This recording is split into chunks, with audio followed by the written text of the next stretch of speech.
Welcome to the podcast, Accounting, We Go Beyond the Numbers, from Ross Buehler Falk, a CPA and business advisory firm. I'm Kay Wagner, your host for this podcast series. You'll receive great business advice here, including accounting, tax tips, and a whole lot more that will help you grow your business. Here we go.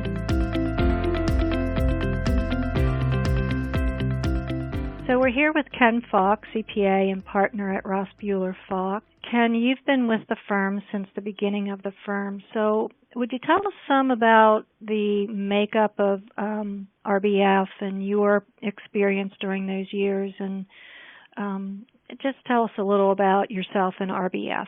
Well, as far as RBF, I think we're a firm that can service so many more clients than what a lot of the clients in our geographical area realize, because we have people that have had the experiences and people who specialize in given areas that allows me to do what I do, which is cross over between, the accounting and auditing world and the taxation world to do the consulting, business transitions, and all those type of things. So I've been with the firm, as you said, since 1985. In 1985, probably 80% of my clients at that time were contractors and people in the construction arena. And since that time, I've gravitated and picked up more people in distributions, manufacturing, just have a handful of nonprofit clients, but the bulk of my work is with contractors, manufacturers, and a couple online retailers. Mm-hmm. Okay, good. So pretty broad experience there.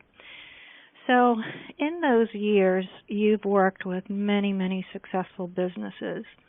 And what we want to talk about in today's podcast is, as you look back on those years and those clients, what have you seen as commonalities that have made these businesses successful? Well, the one thing that every successful business has is good, strong leadership. And then the other traits that are part of having that leadership, whether it's the individual leading the company or he assigns different levels of supervision and management to, that they hold those traits. So, your strong leaders, they all seem to be able to have good vision with what they see the current status situation of the company is and where they need to go to either just maintain where they're at or to be able to grow within their market and stay very viable and stable. And, within the leadership traits, it seems like some of the common leadership traits that I see by the successful businesses. And this doesn't mean that, when you're dealing with the family-owned businesses that are in the fourth and fifth generation, and I actually have one going into its sixth generation, you see different traits within the different generations. Not that it's good or bad, but they make sure that they realize their weaknesses and they make sure that they, bring people on board to help, make those areas much stronger.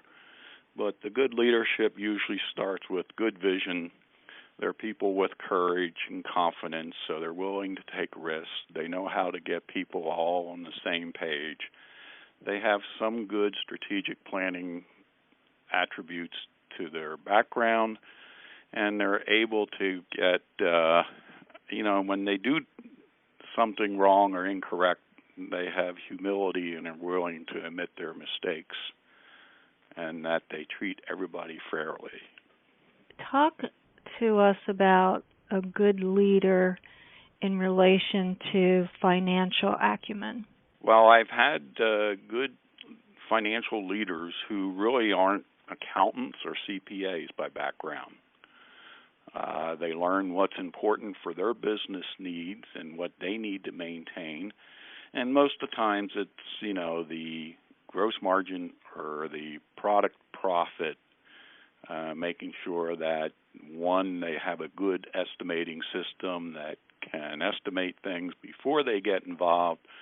Two, that there's ongoing monitoring systems of the work in process or the job in process and making sure they're maintaining everything on time, quality, and price.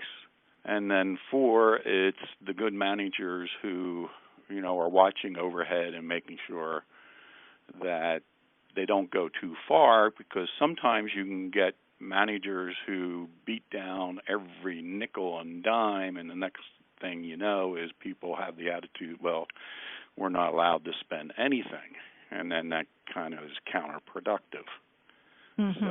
Right. You need to invest to continue to grow. Right. Especially with all the technology changes that we're constantly facing, and the good leader is always ready to look at what changes do we need to make to keep us, current with technology and keep us above our competitors.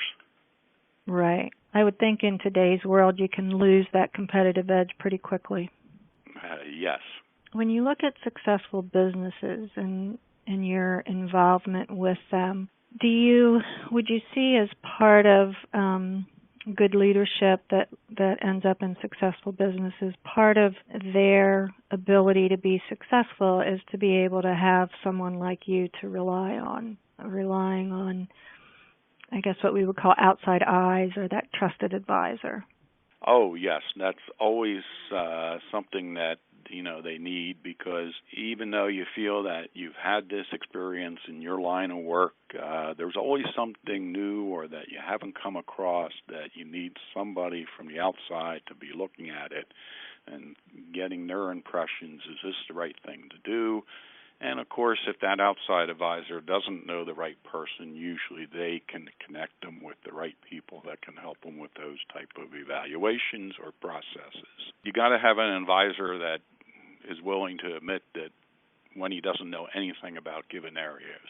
Particularly, I know that you've done a lot of multi-generational or generational transitions, so that would probably be an example of where you maybe have a team or, more than just one person that a client would be working on a transition. Yes, you definitely want to have a team of people that you're confident and you can rely on to help you through these big transitions, or even the small transitions, to make sure you're not setting up something in the future that is going to be a problem. Do you think, Ken, in today's world, competitive pressures are really tough? A lot of people say that business is harder than it used to be. Do you think that leadership is harder than it used to be? That's a given, I think, because, you have many more factors pulling at you. I mean, just look at the technology aspect of everything. 20, 30 years ago, a business leader didn't have to contend with, the people that are doing the online marketing and knowing how to get to their, right mix of people within technology and those type of things. And technology has taking us from, needing X number of people to do a process to many fewer people needing a process. So, the way a leader needs to be evaluating, what's the next step? Do we buy the next CNC machine that's $800,000? And how does that equate with the fact that, okay, if we buy this one, now we're probably going to be needing less, people, or are we just picking up additional volume? Are we capable of doing another product line that we hadn't done before? And they're all the things that, you need to evaluate and position yourself, because it's just not saying, hey, we're ready to buy this $1 million machinery. You got to have the financing lined up and everything else that goes with it. Right. And I think that you play a role in that too, don't you? In terms of yes, those evaluations and financing. That's one of my strong points, helping people, how do you get yourself set up to be able to present yourself to the bank for this big project. Okay, great. Good.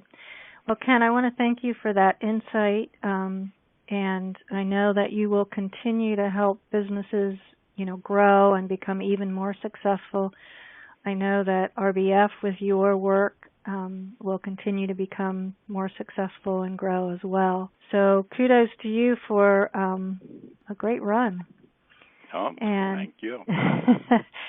So I want to thank you for our time together. I want to thank you for your insight, and hopefully we'll talk soon.